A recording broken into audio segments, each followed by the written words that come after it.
গত 1 মাস আগে সোশ্যাল মিডিয়াতে তুলে ধরেছিলাম আমাদের এই রাস্তাটার বেহাল অবস্থা।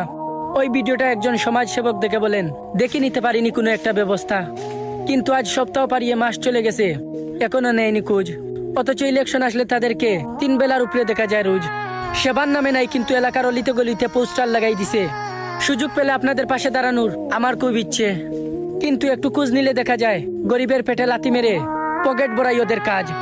এবার বুট নিতে আইসো। এলাকাবাসীরা হাতে লাঠি নিয়ে বসে আছে।